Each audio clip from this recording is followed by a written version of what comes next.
minutes before we start the webinar. Give some doctors more opportunity to join.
Good morning, good afternoon. Welcome to today's Dental Commercial Real Estate webinar on negotiating or renegotiating the terms and rent in your dental office lease.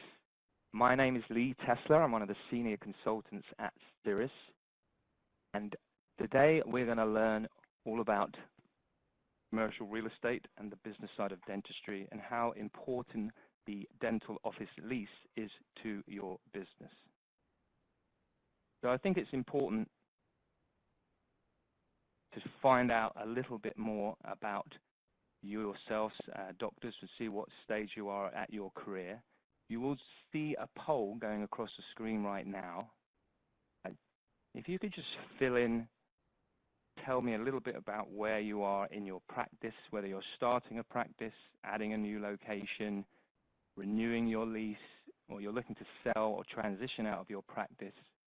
You could just click the poll. That would be most helpful. So I think it's important for you to know a little bit more about Cirrus and who we are and why we are here representing the dental community. Well, we are a healthcare and dental specialized tenant representation firm. We were founded in 1994 by dentists for dentists. We're actually celebrating our 25th anniversary, and we have negotiated since our inception over 10,000 dental and medical office leases. What makes us a niche business is that we have an in-house legal and leasing team, all comprised with real estate background in medical healthcare and attorneys and a consulting team. We annually represent 1,000 doctors throughout North America. We also deliver over 100 continuing education seminars annually, and I'm one of the key speakers at these events. And we also lecture at most of the major dental conventions, such as the Greater New York Dental Meeting, the Pacific Dental Conference, the Yankee Dental Conference, and the California Dental Association. We really work with dentists nationwide. So I took the opportunity to pull a few reports from some of the key markets. Here you can see Boston. If we look at the vacancies and the rental rates, the vacancies have been coming down and the rental rates going up. I think it's important for you as a whole to understand that although the rent and the financials is extremely important when it comes to your office lease, there is also a lot of other legal verbiage and provisions that we are going to discuss a little bit later on that are also extremely important. As we go on, you can see that Chicago, again, we see rents increasing while vacancy rates are going up. Also in Orlando, vacancy rates are starting to go up while rents are coming down here. And New York, which is a very hot market, so even when you can see some of the rents, some of the vacancy rates going up and down, the rents have stayed pretty in line, and they continue to be a very high market.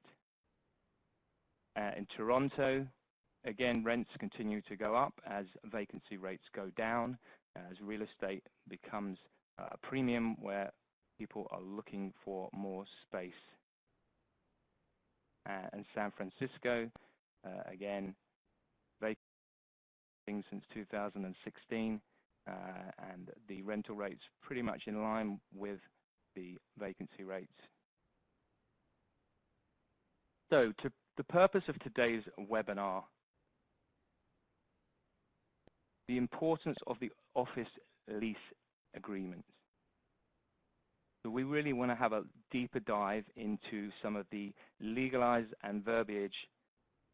We'll also look at some of the key terms and conditions and some tips and tricks on how to get a successful outcome. My mission here today is not to make everyone expert, but my goal is to educate you on a complex topic and make sure you walk away realizing what a beneficial tenant you are, how everything is negotiable. So what is a lease? So this is one of the first questions that I ask at all of my continuing education seminars. What is a lease? What's the first thing that comes to mind? Well, I can tell you it's a check, and it's one of the most expensive checks you will ever write in your entire professional business career. If we just took an average space of 2,000 square foot, paying $30 per square foot, you're looking at $60,000 per annum. That is just the rent, the base rent. So an average dentist will stay at their space for over 26 years. So if you take that over 10 years, you're paying $600,000. Over 20 years, $1.2 million, and over 30 years, you will write a check for $1.8 million, and that does not include any additionals, any of your operational costs. So as you can tell, this is an extremely an important and a very expensive amount of money that you will sign when you do sign this lease. So why is the office lease so important? Well, your office location is the foundation of your practice. Your patients come to your location, to your community, and if you can't practice at your location, what do you have?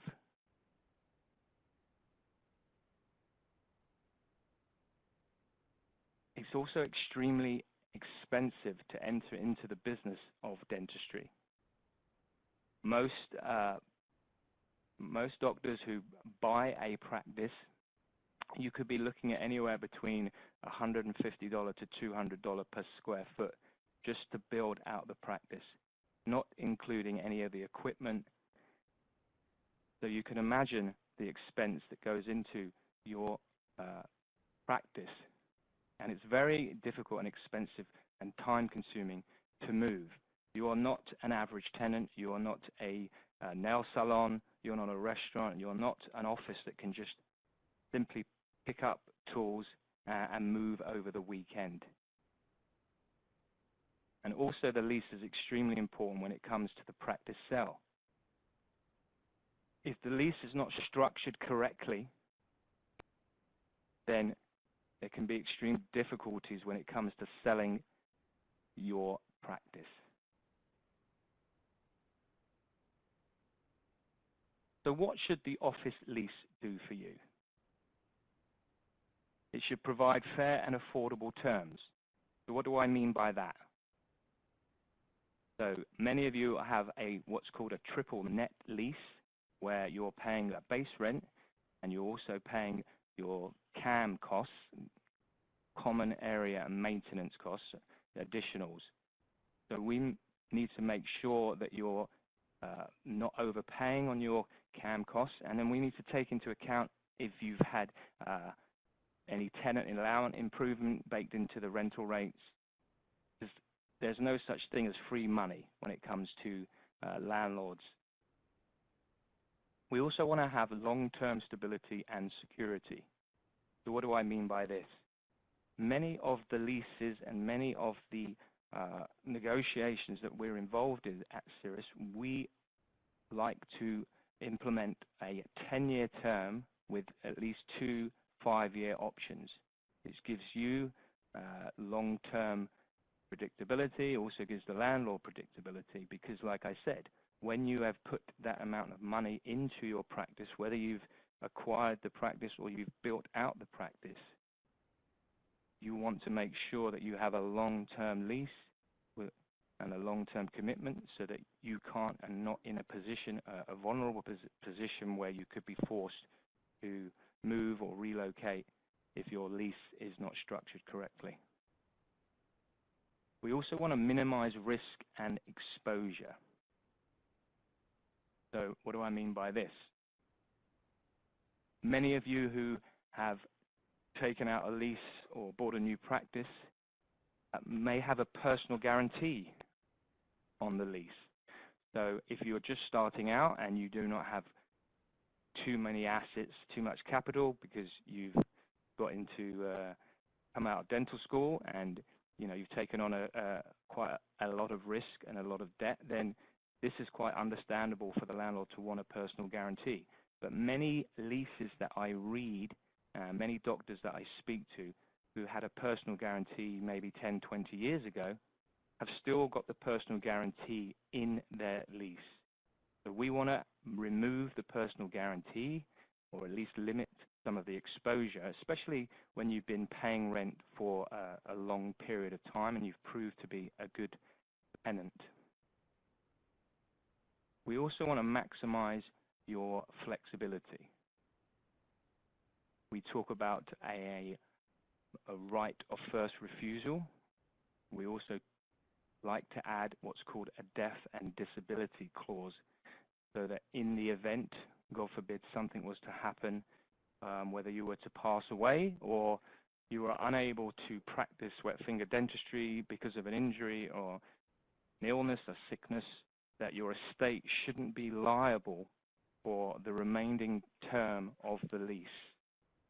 When we negotiate any new leases, we make it abundantly clear, and we want to insert this death and disability clause. It's almost like a free insurance clause. That is something that we've made our name on. And also, the lease, you want it to enhance your ability to eventually sell your practice. Like I said, your office lease is the foundation of your practice. If you cannot sell, if you cannot assign over the lease to another potential buyer, then you can't sell your practice. So we will go into a little bit more detail a little bit further on. I can explain that in a bit more detail. So what are the three key sellable components of your practice? Equipment. Equipment is certainly one. We look at a depreciated value of the equipment in the office. We take into account some of your initial investment and what the present value is today. But what I will tell you, many doctors who have a practice valuation get hindered by outdated equipment. So I normally advise dentists that are in their last 5, 7 years of retirement, or maybe 10 years, to make sure that their equipment and their technology is up to date. Because when a new potential buyer looking at 2 or 3 practices is going to be more interested in the practice potentially with the newer technology and the newer equipment. What else is makes up the component of your selling your practice? Goodwill, patient. So this goodwill is a term that's loosely thrown around in the dentistry industry. So what does it actually mean? You know, the reality is you are, each patient is worth, on an annualized basis, it simply boils down to revenue. How often your patient comes into the office and how many costs per year or services are rendered. Now, as my previous slide, when I discussed outdated equipment, many doctors we speak to, in the last sort of 5 years of their practice, when they're thinking about transitioning, they tend to slow down and they start to work 2 to 3 days a week, maybe spend 2 or 3 days of the other on the golf course, and this can certainly significantly decrease production. When it comes to practice valuations, we look at equipment, we look at goodwill, and we look at the revenue that has been produced over the last 3 years of the practice. So it's very important to make sure that the revenue is kept as high as possible in those last 3-4 years, because that is how you're going to maximize the value of your practice. And finally, last but not least, the lease is actually the most important factor contributing to the valuation of your office lease agreement. The lease can have up to 100% impact on the valuation of the practice. If you cannot transfer the lease, you cannot sell the practice. The terms and conditions of the lease have a significant impact on the sale of the practice. We see the lease impacting over 20% of practices, with 54% leaving money on the table because of a lease that's not well structured. So what in your lease? There are dozens of problematic provisions in the lease, but due to the time constraints, I'm going to take you through a few provisions. So the option to renew provision. This is found in 90% of leases. If you have an existing lease, or if you've taken on a lease, you will know that the initial term, normally there will be some sort of option to renew in the lease. So this is a provision, like I said, that's found in 90% of leases. So if you just take a minute to have a look through the lease, see if there's any red flags or anything that jumps up to your attention, and then I will go through and explain.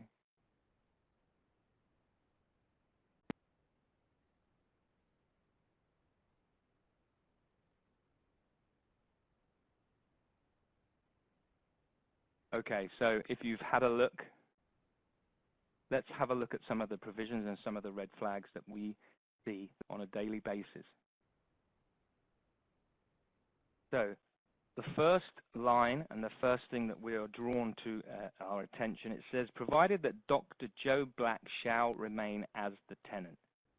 So what this means is that Joe Black being the tenant, the option to renew is only eligible for Dr. Joe Black. It is non-transferable. So if the lease was to be transferred and you were selling your practice and you said, I've got 3-4 years of term left remaining plus 2 5-year options, they actually wouldn't be eligible for the new purchasing doctor, because they are specifically limited to Dr. Joe Black. So if we look at the next red flag, as it says, if the tenant duly and regularly paid its rent and performed its covenants and obligations under the lease and has not been in default. Now, many of you will think default, that comes to, have I paid my rent every month? I've never missed a payment. Well, I'll give you an example. We had a client in Ontario. She had paid her rent and been a wonderful tenant. She had been at the space for nearly 20 years, and she was just coming up for her renewal. She expressed her option to renew in writing. She gave the landlord enough notice, and the landlord said that unfortunately you are not able to renew the terms of the option because you've been in default. Now, she couldn't understand. She'd always paid her rent. She had been a great tenant, and she really didn't have any idea why she wasn't able to express her option.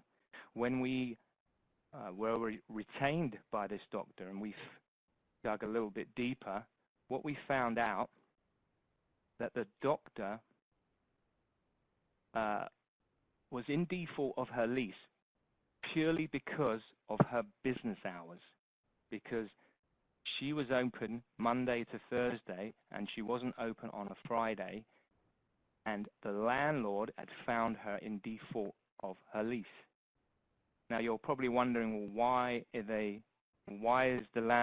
they going out of their way to remove this tenant who's always paid her rent, never ever caused a problem? Well, the answer really comes in one word, and that word is Starbucks. Starbucks wanted the space, beautiful on the retail plaza, corner space, and they negotiated higher rent for a longer term. And the landlord, being very savvy, wanted to get rid of our doctor. They found this default provision that she had been in default purely because of her business hours. And there was nothing she could do because it was written in the lease.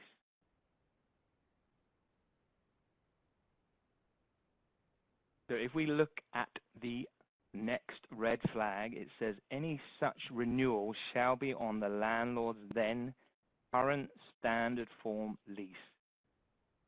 So any conditions, anything that you've had in the existing lease and you've now renewed the lease, you've expressed your option, now saying that the landlord can revert back to the current standard form lease, which means he could add any condition, a redevelopment clause, a relocation clause. We must have it specifically that the renewal stays on the existing lease, not the landlord's current standard form lease.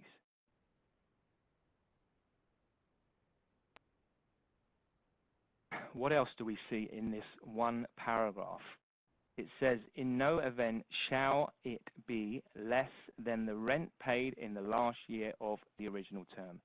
We had a doctor in Miami who taken out their lease just over 10 years ago, right at the height of the market in the real estate and the economy, and they paid extremely high rents at the time.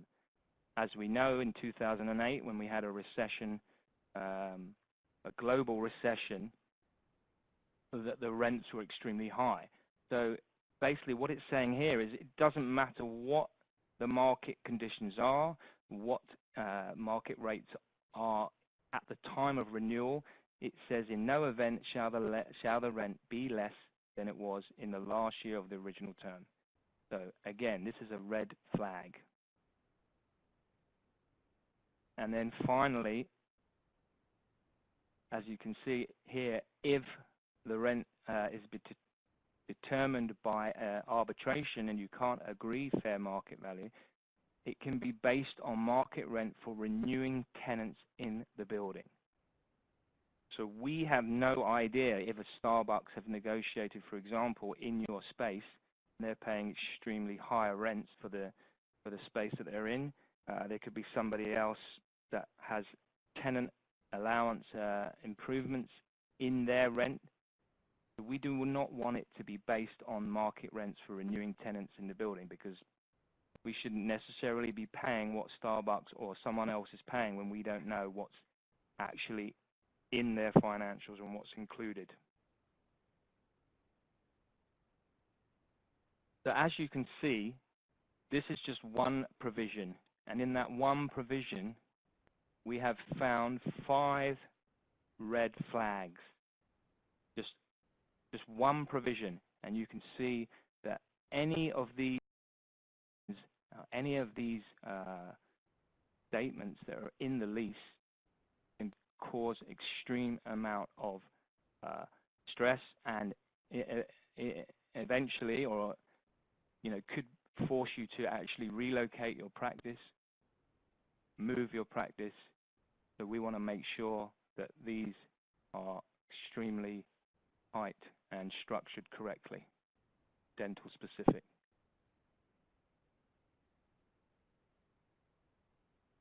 So the next provision that I want to talk about, again, this is found in 75% of dental leases, is the assignment clause. Essentially, the assignment provision allows you to assign your practice to another potential buyer. You have to get permission from the landlord to assign the lease to the potential purchaser. So you take a minute, have a look at this provision, and then we will go through and have a look at some red flags that we see in 75% of dental leases that we review on a daily basis.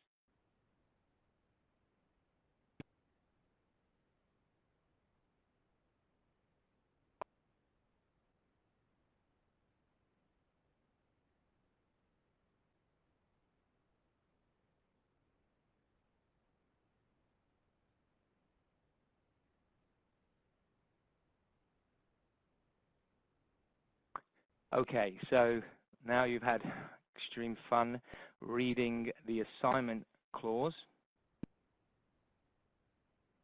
Let's have a look at the first red flag that we see here.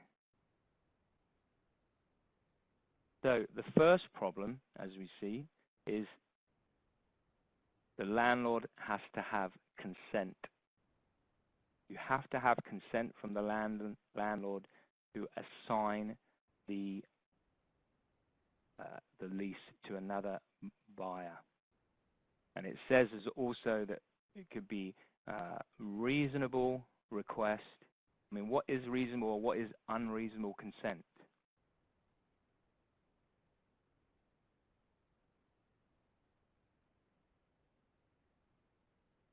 So if we look at provision number 2, the landlord shall have the option to 1, approve the tenant's request to sign the lease or sublet the premises. 2, can decline the tenant's request to assign the lease. And 3, he can terminate the lease agreement upon the effective date such proposed assignment or sublet. So just by simply asking the landlord for permission to assign the lease, he could give you an and say, 1, just for asking, I'm going to terminate the lease. 2, he could just simply decline your request, or he can actually raise rents.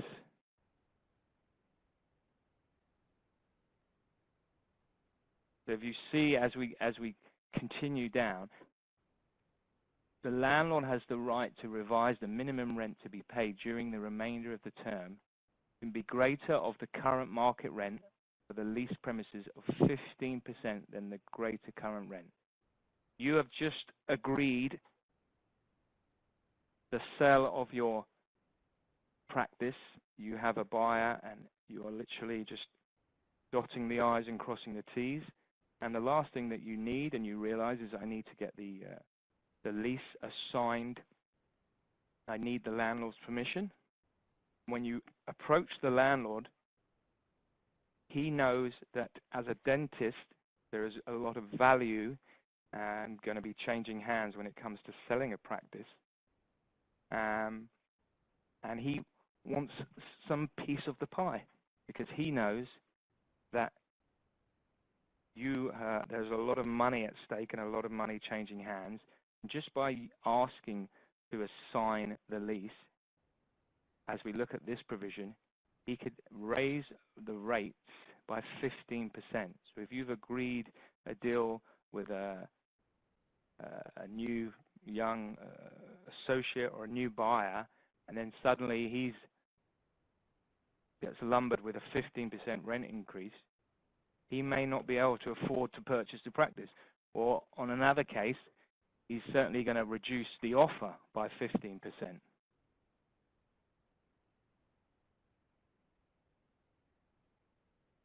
So furthermore, as we see here, should the tenant receive from the assignee or subtenant any rental income, cash goods, or any form of consideration in connection with payable to the landlord, the difference between the annual rental rate and such rental income, cash goods, or other consideration shall be paid directly to the landlord. So you have sweated blood and tears for 30 years. You've been a great dentist in your community. And then when it comes to your retirement and you're selling the practice, the landlord wants some proceeds of the sale. Now, you are probably screaming at your computer screens as I'm reading this. But it is written. It is written in black and white, and we've seen it in many leases that we review. And you're probably wondering, well, how can the landlord be entitled to any of my proceeds as a sale? And his argument is, well, you've been at my location, you've been in my space, the foundation of your practice, and I've helped you with my location get to where you are today. Do not let landlords take any of your hard-earned money. And finally, on the last paragraph, what I call the kicker, you finally agreed with the landlord for him to sign the lease over to the potential buyer. And it says, notwithstanding the landlord's consent to any assignment or subletting, the tenant shall not be released from its obligations under the lease and shall remain liable for any failure of the tenant or its assignees or subtenants to observe each and every covenant of the lease. We call this continuing liability. I had a doctor in Florida who retired and was enjoying his retirement 2 years after he sold his practice. He was on the golf course enjoying his retirement, and he had a call from a landlord to say that the buyer had defaulted on the loan, on the lease, had declared bankrupt because he took on too much debt, he bought an expensive house, he bought an expensive car.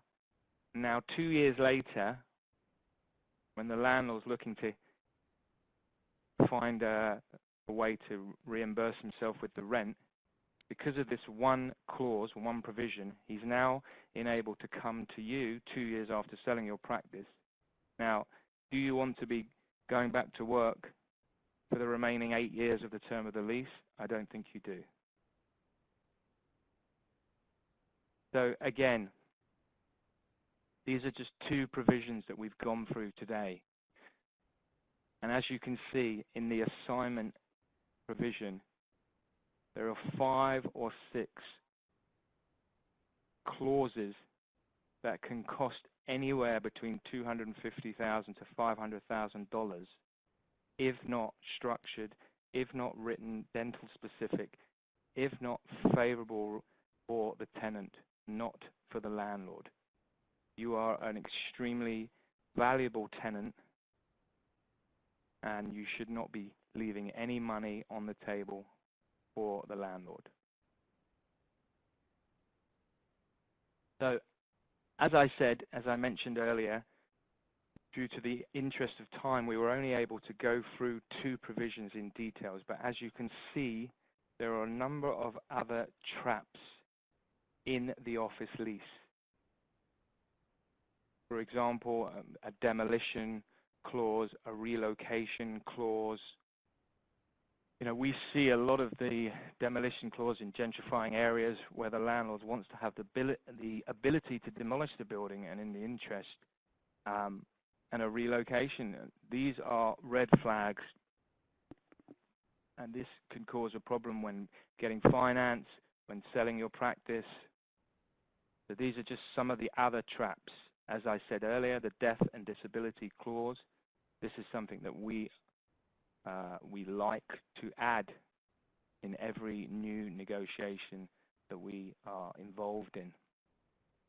So how do doctors get fooled? Very simple financials, because the landlord may say, you know, we can reduce your rent by $1 per square foot, and you sign a 3-page amendment. You don't look at it correctly, and the landlord's suddenly inserted a demolition or a relocation clause in your lease amending agreement. They do this every day. This is their job. This is what they do. And this is how a lot of doctors can get fooled.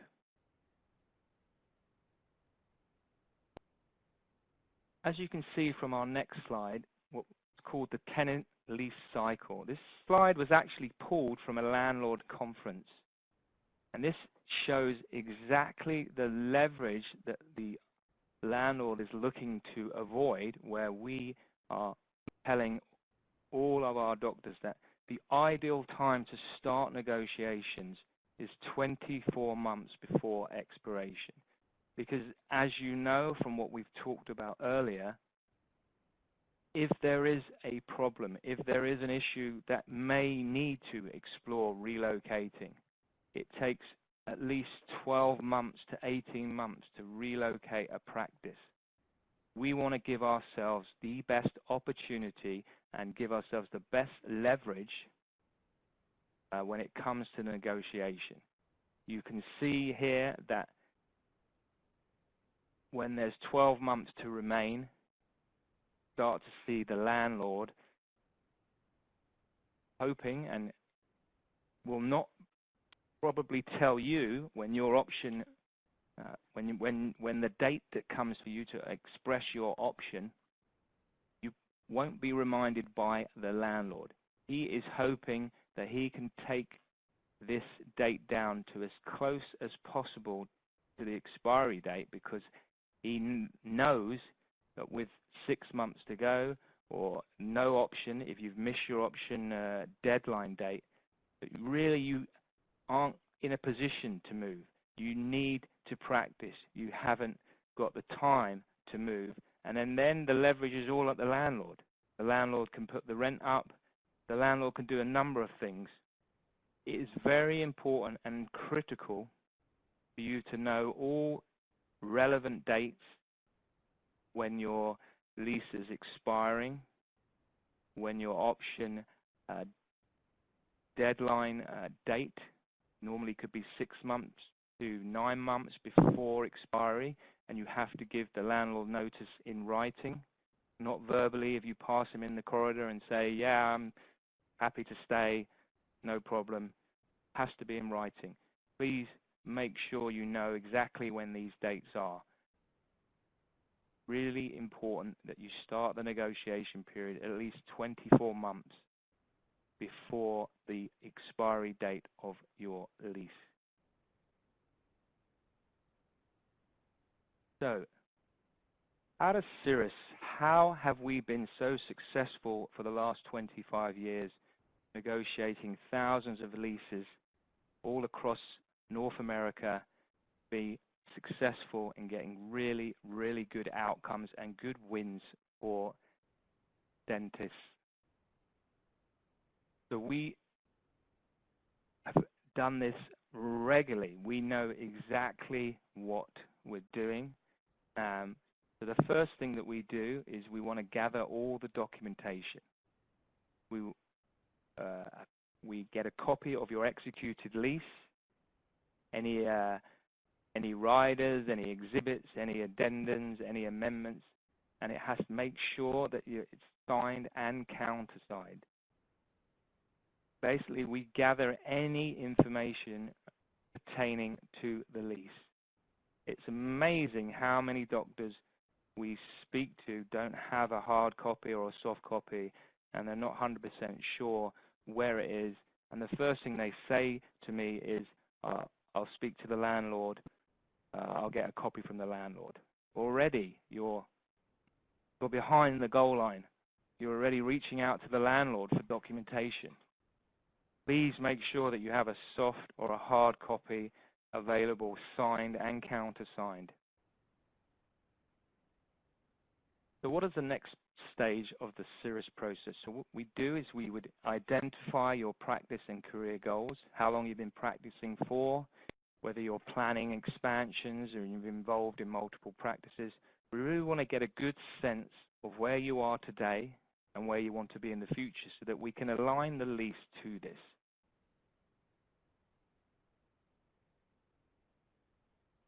So once we get the documentation in and we have now got a good understanding about where you are in your practice career, we will go through every document with a fine-tooth comb and we will see what commitments, what obligations, and any potential traps and liabilities that you have already in the lease.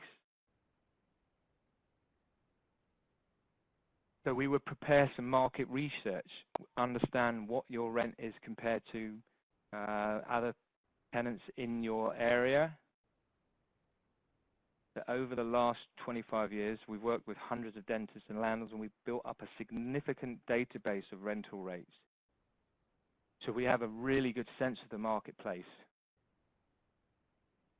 We have access to 95 billion of square foot data from real estate partners and software companies such as CoStar that help pull these reports. So if anybody wants a building report of their current location, feel free to ask me or email me after the webinar has finished.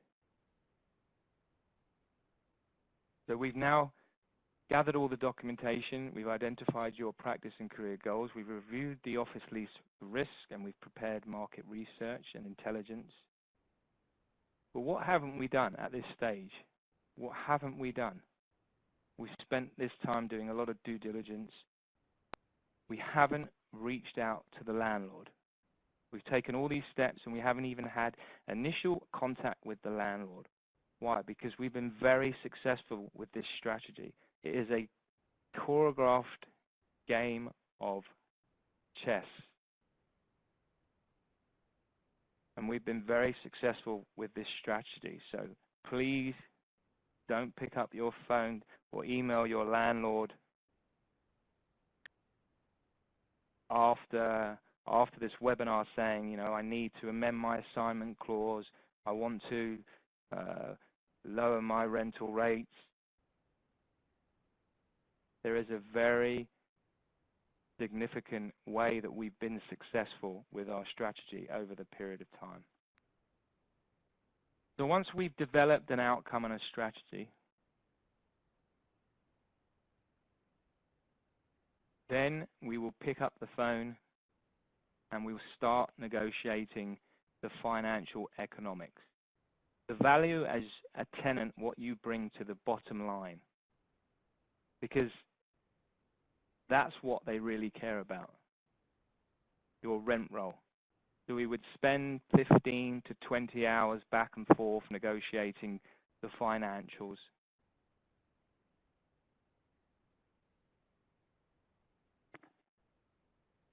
We would then move on to the lease and negotiation on the legal terms and provisions.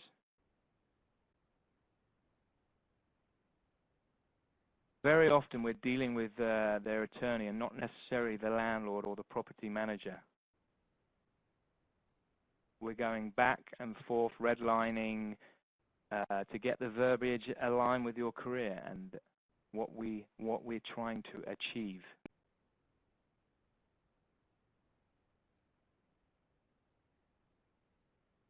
So now that we've gone through the negotiating, the financials and the legal terms, there's one final thing that gets overlooked, and that's the final execution of the lease. So we want to make sure that all the financial and legal negotiations that we've agreed and are fully written in the lease are actually the final executed lease document that you sign.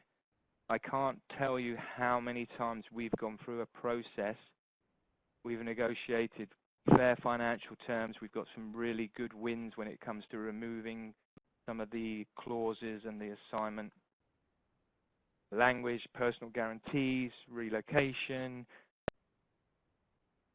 and then the tenant gets the final executed lease, and the landlord has made some changes or added in something. So we want to make sure this last final executed document that we sign is exactly what we've agreed. And there you can see how we win negotiations by being very tactical and very thorough every step of the way. We have a very good relationship and a very good name in the market across North America when it comes to negotiating leases. And at the end of the day, your best work is chairside.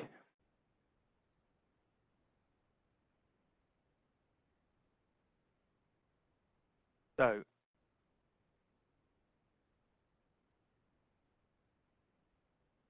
what we have is if you can see on your screens, is a critical dates and risk analysis. Here what we do, we would spend 3 to 4 hours analyzing your lease for traps. We would schedule a call where we go over your current plan, any advice on any hidden traps that we see, anything uncovered in the lease, what the ideal should look like for you on how to negotiate a tactical plan and strategy. This is a $1,495 cost, but because you have joined me today on my webinar, we are going to offer this complimentary service. So this is on a first come, first served basis. And if you are interested in the complimentary lease review, you will need to email me.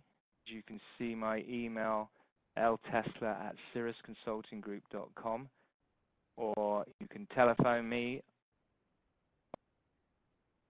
1-866-739-9075, extension 3246. Again, this is on a first come, first served basis.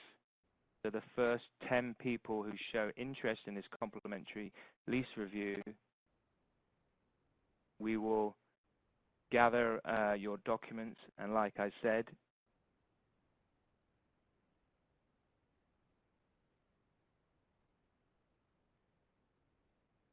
we will go through, we will spend 3 to 4 hours analyzing your lease for any traps, and we will go on a scheduled call to cover your vision and look at exactly how your lease should look and make sure that we negotiate an effective and tactical plan going forward, and that the landlord is unable to take advantage of you as a tenant in the future.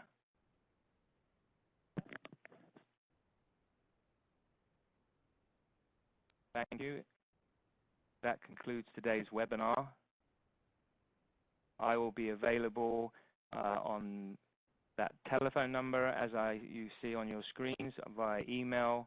If you have any questions, please don't hesitate to reach out to me. And again, the complimentary lease review is a very valuable service where you have a professional firm like ourselves to review your lease. Please take advantage of this offer. Thank you very much.